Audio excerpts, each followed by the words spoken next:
Libertad de prensa no es solo poder hablar de lo que uno quiere hablar. Es poder hacerlo sin represalias ni hostigamientos. Las emisoras de la radio cadena Democracia presentan el programa de opinión más influyente de la radio. Usted tiene la palabra, economista. Muy buenos días.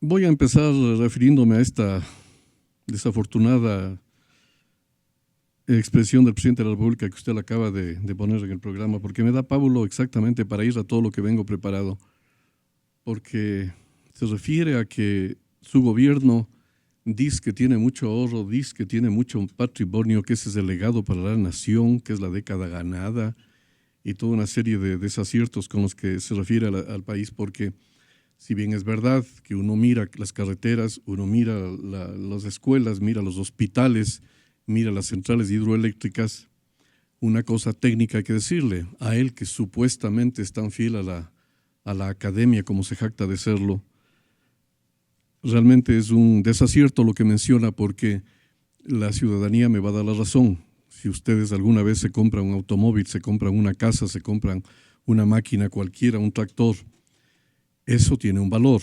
El valor de mercado, supongamos que fuera de $150,000 del activo que se compra, pero si ustedes lo compran con deuda y por una deuda de $150,000, ustedes en realidad en el primer momento no tienen nada. 150,000 de activo menos 150,000 de pasivo, el patrimonio es absolutamente cero. Y me refiero al gobierno y me refiero a su gestión, porque la inmensa mayoría, por no decir la totalidad de la obra pública, está hecha con deuda. Eso lo ha dicho la prensa, lo han dicho todos los analistas, yo mismo he hecho una investigación al respecto y ya se irá viendo cuando el país tenga la libertad de poder expresar estas cosas. Y yo he cuestionado seriamente la forma como se contabiliza la inversión pública en el país, porque nosotros hemos encontrado que ahí en esa inversión, en lugar de poner la inversión y deducir la amortización de la deuda, incrementan la amortización de la deuda, con lo cual duplican el valor del activo, duplican el valor del patrimonio, lo cual es una trampa contable que algún rato tendrán que pagar todos aquellos que lo hicieron. Ahora no me voy a quedar en eso, lo he dicho muchas veces, pero solamente con eso desvirtúo la afirmación del presidente de que no está dejando un herado una herencia en carreteras, en hospitales, en hidroeléctricas, cuando todo lo que tenemos es deuda. Porque la gran obra pública no se hizo con el petróleo, no se hizo con los impuestos, se hizo con deuda. Y esto de entrada echa abajo un concepto técnico que yo no sé qué esperan los colegios de economistas para retirarle el título al presidente de la República, o por lo menos suspenderlo para que dé un nuevo examen. Porque esto es ya un atentado contra la lógica y contra la técnica más elemental y contra las mismas matemáticas. Si nosotros sumamos lo que se ha gastado el Estado versus lo que han costado las carreteras, los hospitales, toda la infraestructura atribuible naturalmente al periodo del señor presidente Correa, ¿cómo salen las cuentas, economista? Lo que acaba de añadir usted con tanta perspicacia, porque usted representa a la opinión pública con tanta inteligencia y con tanta seriedad, es un elemento adicional, porque no solo, y yo he dicho, que está mal contabilizado porque al activo hay que reducirle el pasivo y por tanto nos dejan una deuda para el futuro y por tanto no tenemos patrimonio y lo que él define como ahorro es falso. Pero usted ha añadido una cosa más grave, que además hay una gran ineficiencia, están mal hechas las carreteras, no responden en muchos casos a elementos técnicos. Acaba de admitir de la hidroeléctrica, ¿no? Y bueno, es que toda la prensa y todos los analistas hemos denunciado todas las ineficiencias, barbaridades,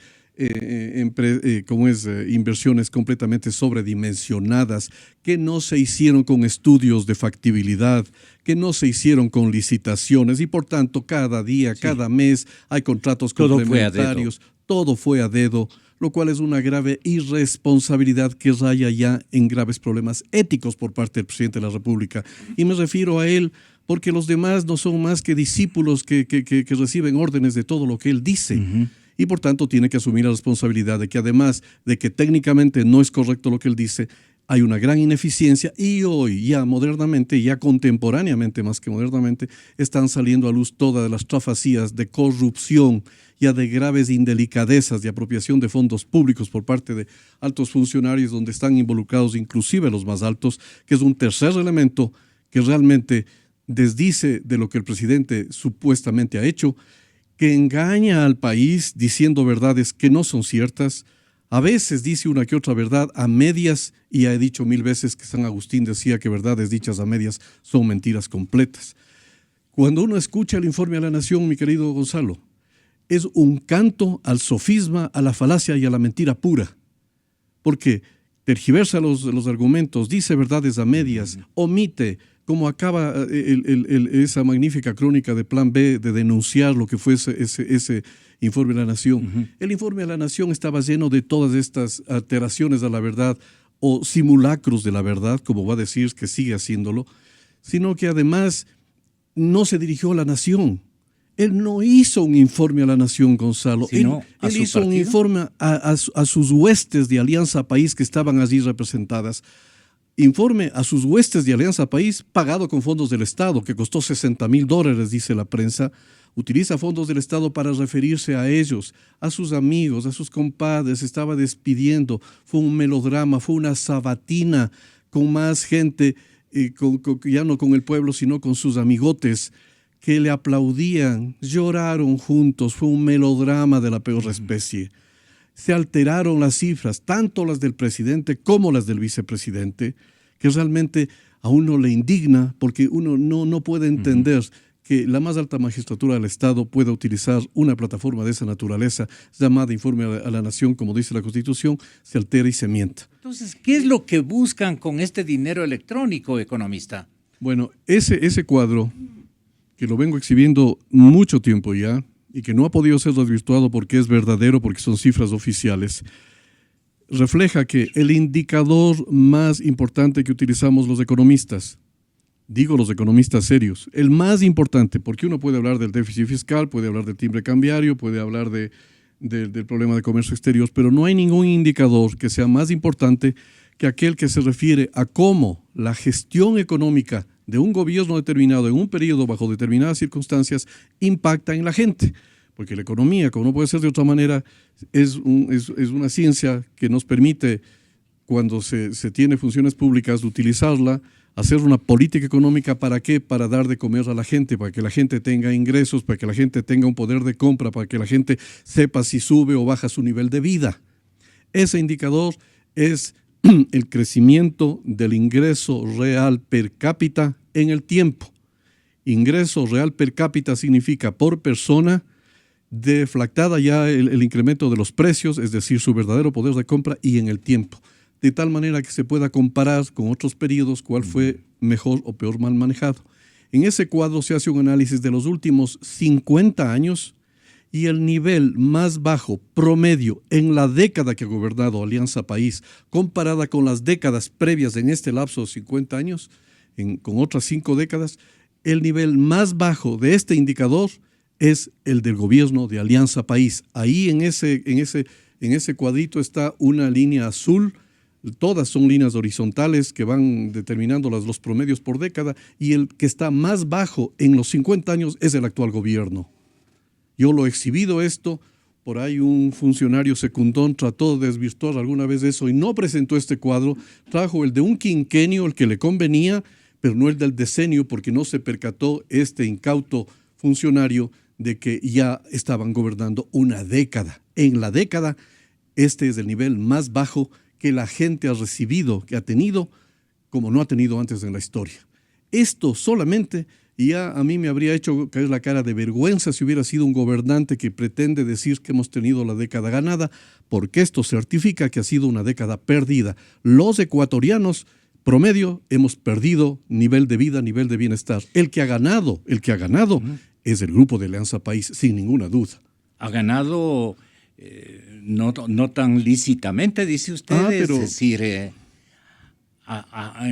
las contrataciones a dedo han habido muchos dineros que no están en las carreteras y que no están en la infraestructura, sino que está en alguna cuenta corriente en el exterior, ¿no? Corriente o algún papel fiduciario. Así es. El tema de la ineficiencia, el tema de cómo el país está en una grave crisis, que la voy a elaborar enseguida, y de cómo los niveles de corrupción han avanzado e impactan en el nivel de vida de la gente está en un magnífico artículo publicado por el diario El País de España el 29 de mayo, hace 2-3 días, que se llama Censura, corrupción y crisis fiscal en el Ecuador, en donde se refiere, el autor de esta crónica se llama Ezequiel Vázquez Ger, y dice, refiriéndose a casos concretos de corrupción como el del señor Alex Bravo, al cual el presidente le trataba de querido Alex, como le trataba a su primo,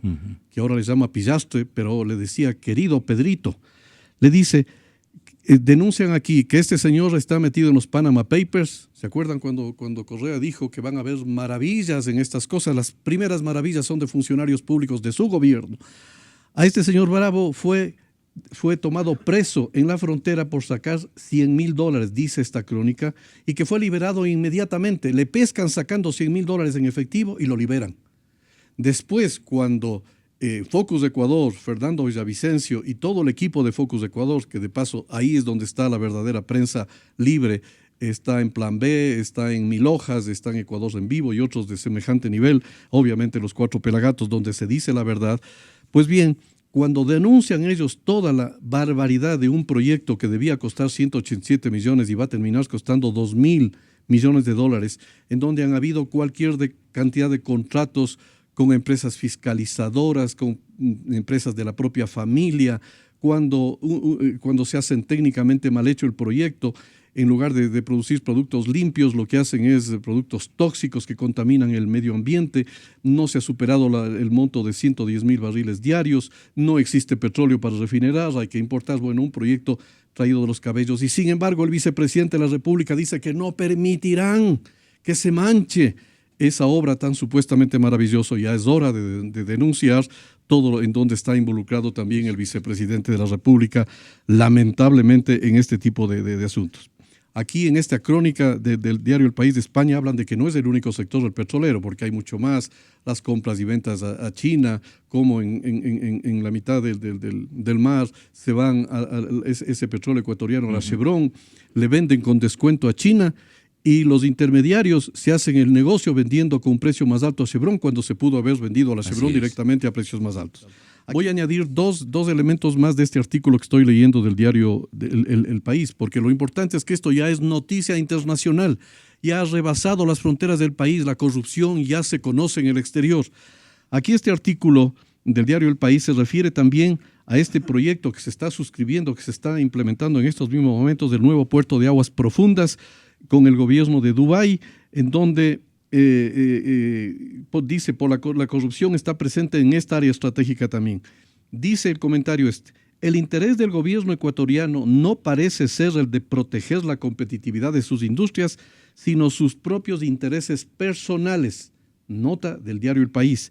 Una firma de abogados de la cual el secretario jurídico de la presidencia, Alexis Mera, es socio activo, se encuentra en el medio de la negociación. Yo advierto que no solo es este proyecto.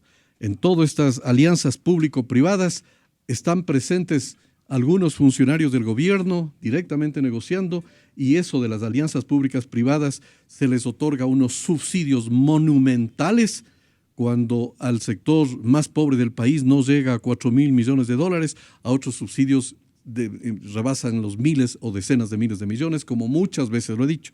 Y yo a título personal, saliéndome de este artículo, al cual volveré enseguida, añado uno nuevo que se está jugando en estos mismos días, en estas mismas horas. Es un proyecto que tengo entendido que el SRI, la Oficina de Cobro de Impuestos, está otorgando a una empresa cuestionada en el Brasil por otorgar sobornos por 32 millones de dólares, y que el gobierno nacional le pide que pongan unas estampillas, unas cintas adhesivas en las botellas de licores y de todos los productos de contrabando para identificar quién paga y no paga impuestos. Técnicamente es una barbaridad que el gobierno ponga impuestos a las importaciones a sabiendas de que son productos que se contrabandean en cantidades enormes, y las divisas que se pretende ahorrar se van de todos modos, porque el contrabando implica que se pagan divisas que ya no vuelven, y por tanto el efecto económico no se consigue. Pero además, como es obvio, se evaden este tipo de cosas y para tratar de evadir y que no sea tan grande el perjuicio, le contratan a esta compañía cuyos costos del programa y de todos los negocios que están ahí asciende a $93 millones, según han develado en la prensa nacional. $93 millones se le otorga a una empresa cuyas siglas son SICAP, en donde está involucrado un exfuncionario de este gobierno que directamente con el presidente y con esta institución estatal que he dicho, están negociando en estos mismos ratos a dedo la suscripción de este convenio. Insólito, verdaderamente infame, que se otorguen en esa forma estos recursos. Pero quiero volver al artículo de este señor, cuyo nombre lo repito, Ezequiel Vázquez Ger, que la conclusión... Del diario El País de España. Del diario El País de España. La conclusión filosófica de todo esto que está pasando en el Ecuador, que ya estamos cerca de lo que está pasando en Venezuela, dice textualmente: ¿cuántas vidas más se pudieron haber salvado si el gobierno contase con mayores recursos económicos? Hemos dicho ampliamente que no ahorró, que no tenemos dónde caernos muertos y que andamos pasando el sombrerito a todo el mundo. O si durante estos años, dice el articulista, o si durante estos años no se hubiese dilapidado tanta plata en actos de corrupción, y dice, cuando la prensa denuncia casos de corrupción, cuando expertos critican el camino en el que se está dirigiendo la economía, no es por un simple capricho con un presidente que puede o no gustar. Aquí no se trata si nos cae bien, nos cae mal, si su populismo, sus bailaches y sus besitos por aquí nos impresionan o no. No se trata de eso, dice el articulista. Es porque la falta de libertad de expresión, los altísimos niveles de corrupción y el irresponsable manejo económico en circunstancias como estas pueden costar la vida de miles de personas. Esto es lo verdaderamente relevante. Una política económica ineficiente, derrochadora y corrupta impacta en la vida de miles de personas, dice este articulista con toda la razón que yo la suscribo. Por tanto, estamos hablando de cosas serias. Y yo voy a introducir dos elementos porque la ciudadanía tiene que conocer lo que pasa en el país. Usted me preguntó sobre el dinero electrónico. El dinero electrónico es un desacierto técnico, es una verdadera barbaridad. Lo he dicho 1000 veces, el correo electrónico no es otra cosa El dinero electrónico no es otra cosa que meter un dinero ficticio, un dinero virtual, que genera una demanda monetaria por parte de la gente incauta, a la cual yo personalmente solicito que no se meta en el dinero electrónico. La gente empieza a demandar con este dinero que no tiene contrapartida en una oferta monetaria real. La oferta monetaria en el Ecuador solamente puede venir de los dólares, fundamentalmente producidos por la producción exportable, de vez en cuando un poco de crédito y nada más. Cuando eso es escaso y la Reserva Monetaria Internacional ha caído, no existe manera de hacer compatible una demanda de dinero virtual que presionará sobre una demanda en dólares cuando no tenemos oferta de dólares. Eso técnicamente. Obviamente, eso traerá consigo la desaparición de la dolarización. ¿Y a qué refiere esta especie de autorreclamo que se formula? En un año tuvimos una merma de más de 10.000 millones. Pobrecito señor. Dice Diego Martínez. Ha perdido 10.000 millones cuando en todos estos 10 años han tenido 280.000 millones de dólares. Ellos dicen que están en una tormenta cuando la tormenta la causaron ellos. Porque este gobierno pasará a la historia, entre otras cosas, por ser un gran sofista. En segundo lugar, por haber tenido los ingresos más altos de la historia y habernos llevado a la crisis más profunda que estamos a puertas de tenerlo, y obviamente de haber despilfarrado en corrupción mucho del dinero. ¿Cómo? Yo solo quiero añadir que nosotros, un grupo de economistas, estamos tomando ya acciones para la resistencia, estamos ya tomando varias decisiones. Hemos hecho un estudio en donde por lo pronto, lo digo todavía con reserva, los niveles de los proyectos en donde hay actos de corrupción superan en este momento el valor de toda la inversión en carreteras. Lo dejo dicho despacito, suavito, y habrá tiempo de elaborar después. Usted se refirió hace un momentito al dinero electrónico. Yo quiero decirle que sobre el dinero electrónico, un economista que yo guardo respeto, aunque ideológicamente en momentos hemos estado en otros andariveles, Alberto Dajic, convocó a la resistencia en una conferencia dada en la ciudad de Guayaquil, y tengo entendido que en Quito también a día seguido, y yo le he llamado a adherirme a esa resistencia. Estamos un grupo de economistas en este momento elaborando documentos donde nos vamos a pronunciar al respecto, porque el dinero electrónico echa abajo la dolarización en semanas.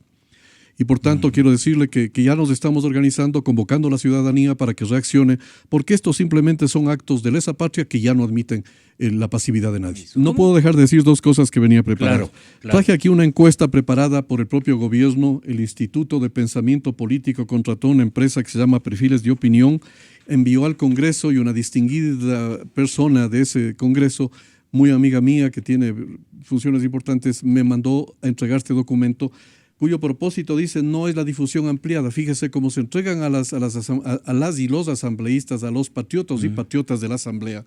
Les envían documentos y les prohíben difundir. Bueno, pues a mí me llegó. En esta encuesta, yo si quiere se la dejo aquí con mucho gusto para que la pueda utilizar. En esta encuesta se hacen las preguntas al país entero y por unanimidad del país en todas las ciudades y segmentos le hacen la pregunta ¿cuál es el principal problema del país? Y por unanimidad, contestan que la crisis económica alrededor del 30%, el desempleo alrededor del 25% y así, la mala administración, la corrupción y la pobreza, que todos son conceptos económicos, llega al 88% que la población identifica el problema fundamental del país es la crisis económica. El 88% del país, son 8,8 personas de cada 10, excepto el presidente de la República y su combo, que todavía no entienden que tienen que resolver un problema de crisis y lo ubican en un problemita de 10.000 millones cuando el problema es mucho más grave. Cuando le preguntan si la situación va a mejorar, el 63% dice que va a empeorar. Voy a saltarme algunos de estos indicadores porque son muchos. Cuando le preguntan si es que va a disminuir el desempleo, evidentemente todo el mundo se opone a que vaya a disminuir, más del 64% creen que el desempleo va a subir. Bueno, aquí en todas estas encuestas las conoce el presidente, las conoce la asamblea, saben que hay una crisis grave que afecta al desempleo, que afecta a las vidas, que los mecanismos que están tomando impositivos agravan los problemas, que el dinero electrónico va a perjudicar gravemente el asunto. La población se da cuenta de ello, de cómo se opone al IVA y se opone a todo el resto de cosas, y evidentemente desaprueba la gestión de los gobernantes, pero realmente el presidente va en contra de todo esto. Me voy a referir entonces al punto más grave de todo lo que he dicho hasta ahora y de todo lo que usted me ha preguntado, que son cosas muy serias, porque hay analistas serios que develan la verdad, cómo la corrupción avanza, cómo los grandes negociados siguen, y realmente aquí no pasa nada porque no hay fiscal, no hay contralor, aquí no controla nadie nada, y cuando hablo del contralor y del fiscal no me refiero ni a la Contraloría ni a la Fiscalía, porque yo sé que hay gente decente, grandes técnicos, que lamentablemente sus informes no se develan, no les hacen caso, y lamentablemente los enjuagues se hacen arriba. Pero bueno, lo que voy a decir es una alerta a la población, no podría quedarme tranquilo. En este mes, previsiblemente, en este mes de junio, previsiblemente, el gobierno está yendo a devaluar el dólar. ¿Y cómo lo va a hacer? Siempre me preguntan eso. Va a devaluar el dólar. Y yo lo que le digo es que le pregunten al economista Eduardo Egas Peña, porque él en una entrevista hecha el 23 de mayo por el diario El Comercio, que está aquí la entrevista, aquí la exhibo, aquí la documento, me voy a referir a ella, el hombre habla de que tienen que tomar medidas para solucionar el problema de balanza de pagos. Es decir, todo lo que de medidas se ha tomado hasta ahora solo ha solucionado un problema fiscal para el gobierno, pero no para el país. El problema de balanza de pagos sigue intacto, grave, es el principal problema y ahí todavía no se soluciona nada. Entonces dice que están analizando las medidas más efectivas para corregir los desequilibrios y que obviamente están pensando en esto. Igual leer el párrafo aquí sí, literalmente. Dice, primero hay que definir bien el tipo de mecanismo, versión de Eduardo Egas Peña, cuando todavía era ministro de Industrias y Producción, al día siguiente lo votaron, según información que me ha llegado a mí. Sí. Dice, pero hay dos formas. ¿Lo votaron? No, es que renunció él. Es que lo que me han dicho es eso, de que enseguida, aparentemente al gobierno no le gustó esta declaración porque develó la estrategia, la estrategia que va a consolidar la década perdida, porque ahora sí los ciudadanos van a recibir a la vena una devaluación monetaria que todo el país sabe lo que significa, y por haber develado la estrategia, me han dicho a mí, no lo puedo confirmar porque problema entre ellos, que le dijeron que por favor se separe. Dice él, cuando todavía estaba ministro en funciones, primero hay que definir bien el mecanismo para solucionar el problema de balanza de pagos. Hay dos formas de responder a eso. Primeramente, este mecanismo simula una devaluación. Simula una devaluación. Claro, él no puede salir a decir vamos a devaluar, sino vamos a simular. Este gobierno simula todo, simula las sabatinas, simula todo, el cálculo del Producto Interno Bruto, de la inversión. Dice, vamos a simular una devaluación porque toda devaluación, sigue hablando de la devaluación, toda devaluación desincentiva y encarece las importaciones. Obvio, ahí es donde se afecta a la gente. Dice, una economía dolarizada como la Ecuador no puede devaluar, pero todos nuestros socios devalúan. Entonces dice, todos los socios devalúan y nosotros, ¿por qué no? Dice, ¿por qué al que primero devalúa no lo demandan ante la Organización Mundial del Comercio? ¿Por qué a alguien que hace lo mismo lo van a llevar a la Organización Mundial del Comercio? Es decir, si nosotros hacemos lo mismo que nuestros vecinos, si a ellos no les llevaron a la Organización Mundial del Comercio, nosotros tampoco nos tienen por qué llevar. En consecuencia, vamos a devaluar. Es una inferencia elemental, estoy leyendo textualmente y haciendo la inferencia obvia de un profesional con otro profesional, que dicho sea paso, yo lo conozco. Pero van a devaluar una moneda ajena. Un primer criterio es, 2 puntos, textual, dicho por Eduardo, un primer criterio es, la devaluación de ningún país del mundo está vetada por la Organización Mundial del Comercio, porque se considera un mecanismo monetario. Las devaluaciones, cuando son mal manejadas, pasa esto y todo, le dice. Este mecanismo en realidad cae más en el campo de los medios de pago, que en las restricciones comerciales, porque sería la creación de un medio de pago alternativo. A ver, aquí él está reconociendo que el dinero electrónico, que es el medio de pago alternativo, va a servir, evidentemente, para que con el tiempo se devalúe respecto del dólar la moneda nacional. Porque como es obvio, aquí la oferta monetaria solo puede venir en dólares, ningún medio alternativo que sea que se llame Rumiñao y se llame lo que sea, se llame tarjeta de crédito, se llame lo que sea, no se puede meter a la economía cuando la economía no está generando divisas, porque a los árboles ni de aguacate, ni de banano, ni a las flores se les puede pedir que de un día a otro produzcan más bananos para vender al exterior y poder aumentar la oferta monetaria en dólares. Si no hay oferta monetaria en dólares, todo mecanismo alternativo terminará destruyendo la economía nacional. Estamos a semanas de que esto suceda, dicho por el ministro. Yo lo he dicho esto conceptualmente porque cuando uno profesionalmente habla, y aquí rindiendo homenaje a mi amigo Luis Maldonado, yo siempre busco decir la verdad más exacta porque no tengo compromiso con nadie, yo no busco figuración política de ninguna naturaleza. Esa es mi profesión, así como los médicos, cuando hay un problema de corazón y tienen que operar a corazón abierto, tienen que decirlo dónde está el mal. Yo vengo acá con ese único objetivo, que la ciudadanía se dé cuenta que vivimos engañados. La devaluación que está a puertas, el dinero electrónico y todo este conjunto de tributos y cosas que han creado, realmente están liquidando la economía.